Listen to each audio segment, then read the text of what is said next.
Hello everyone, welcome back to my channel Archana academy. तो इस video में हम प्रेजेंट इंडेफिनिट टेंस को एक्सप्लेन करेंगे, इसे समझने की कोशिश करेंगे।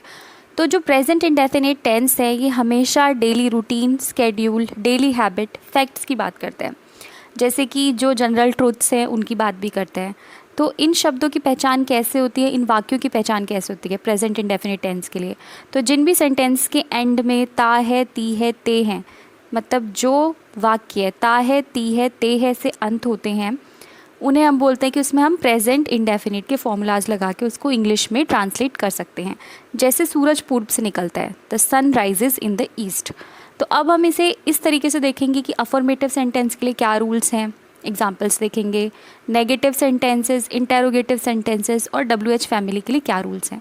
तो अफर्मेटिव सेंटेंस में ही, शी, इट करता है, तो मतलब ये सिंगुलर है, तो हम क्या लगाएंगे, वर्ब के साथ SES लगाएंगे। तो हमारा जो रूल है वो बनेगा subject plus verb with S या ES प्लस ऑब्जेक्ट, अगर हमारा सब्जेक्ट सिंगुलर है तो यहाँ पे जो क्वेश्चन है वो है रोहन पबजी खेलता है, तो इसे हम ट्रांसलेट करेंगे तो आंसर क्या आएगा, रोहन प्लेज पबजी। तो रोहन क्योंकि सिंगुलर है इसीलिए वर्ब के साथ क्या आएगा, S आएगा। तो हमें ES किन शब्दों के साथ जोड़ना है, किन वर्ब के साथ जोड़ना है।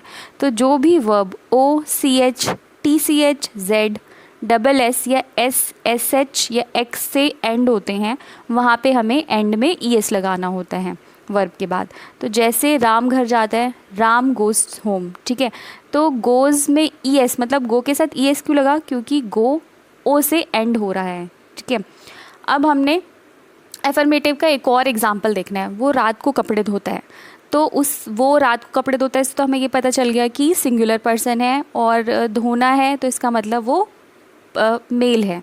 तो he wash the clothes at night, पर हम यहाँ पे ES लगाएंगे वॉश के साथ, क्योंकि ये किससे एंड हो रहा है, SH से एंड हो रहा है।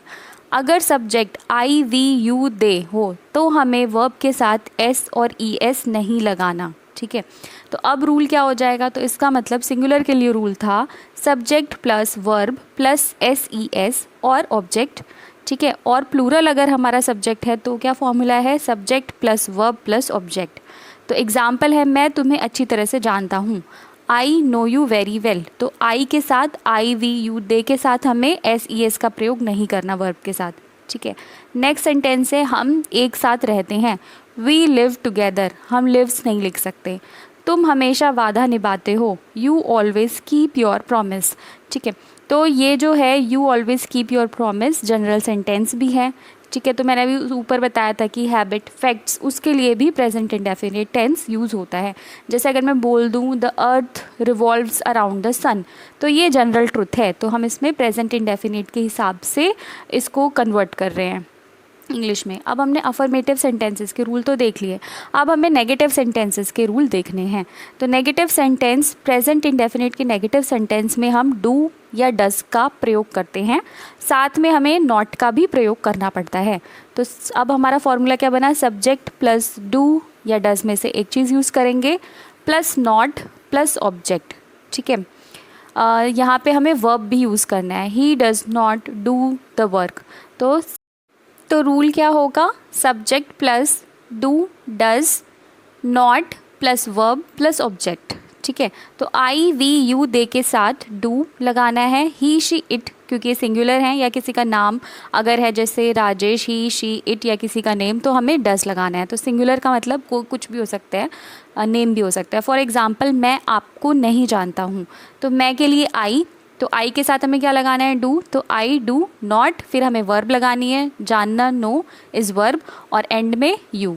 तो मैं तुम्हें नहीं जानता हूँ। अगला आप ट्राई करें, वह सच नहीं बोलता है, तो ही के साथ हमें क्या लगाना चाहिए, क्योंकि ही सिंगुलर है तो आएगा डज, डज के बाद नॉट और फिर वर्ब लगानी है। तो वर्ब यहाँ पे बोलना, इंग्लिश क्या होगी बोलने की, स्पीक द ट्रूथ, ठीक है। तो he doesn't speak the truth. Present indefinite tense में हमने पहले देखा अफर्मेटिव सेंटेंस के लिए और अब हमने देखा नेगेटिव के लिए।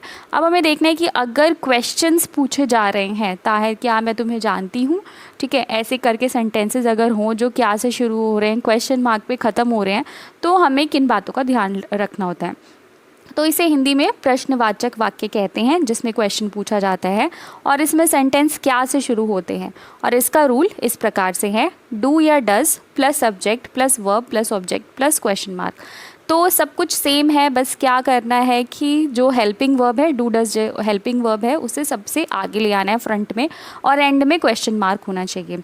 ठीक है, तो यहाँ पे वही रूल फॉलो होगा कि डू किसके साथ लगेगा, आई वी यू दे या प्लूरल, और डज किसके साथ लगेगा, ही शी इट या सिंगुलर, सिंगुलर में नाम भी हो सकता है। फॉर एग्जाम्पल, क्या तुम फ़ोन चलाते हो।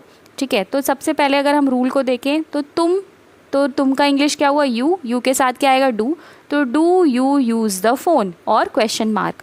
क्या वो यहाँ आता है, ही, वो यहाँ आता है, सिंगुलर है तो ही के साथ क्या लगेगा, डज, तो पहले आगे लगा दिया, डज ही कम हियर। तो सबसे पहले आपको क्या ढूंढना है सेंटेंस में कि करता कौन है, सब्जेक्ट कौन है। जो भी सब्जेक्ट होगा उसके हिसाब से हेल्पिंग वर्ब होगी, डू या डज उसके हिसाब से होगा। थर्ड सेंटेंस है, क्या हम एक दूसरे को जानते हैं, do we know each other. तो इस तरीके से हमने 3 टाइप सेंटेंसेस के कर लिए। फोर्थ टाइप है कि कभी कभी क्या होता है कि क्वेश्चन भी होता है और इसमें नॉट भी होता है, तो ऐसे सेंटेंस को हम बोलते हैं इंटेरोगेटिव नेगेटिव सेंटेंस। तो ऐसे सेंटेंस क्या से तो शुरू होते हैं पर इनके साथ नहीं भी जुड़ा होता है, इसीलिए इन्हें इंटेरोगेटिव नेगेटिव सेंटेंस यानी प्रश्नवाचक नकारात्मक वाक्य कहा जाता है। तो इसका जो रूल है वो क्या है, do does plus subject plus not plus verb plus object. देखो इंटेरोगेटिव में जो रूल था ना वैसे ही सेम रूल है, बट क्या है, सब्जेक्ट और वर्ब के बीच में हमें नॉट लगा देना है। ठीक है, तो अगर आप इसे एक जगह कॉपी में चारों रूल्स को इकट्ठे लिख के देखेंगे डिफरेंसेस, तो आपको ये इजीली समझ में आ जाएंगे, इसमें बहुत बड़ी कुछ रॉकेट साइंस नहीं है। फॉर एग्जाम्पल, क्या अब वो आपसे नहीं मिलता है, तो रूल के हिसाब से ही आएगा, ही के साथ डज आएगा, तो does he not meet you now. क्या आप नॉनवेज नहीं खाते हैं, तो यू आएगा यहाँ पे सब्जेक्ट, तो यू के साथ क्या लगता है, डू, तो do you not eat non-veg. ठीक है, तो इसका मतलब सब्जेक्ट और वर्ब के बीच में बस हमें नॉट लगा देना है। इंटेरोगेटिव वाला ही सेंटेंस है, बस इसमें नॉट हमें कहाँ पे लगाना है, सब्जेक्ट और वर्ब के बीच में।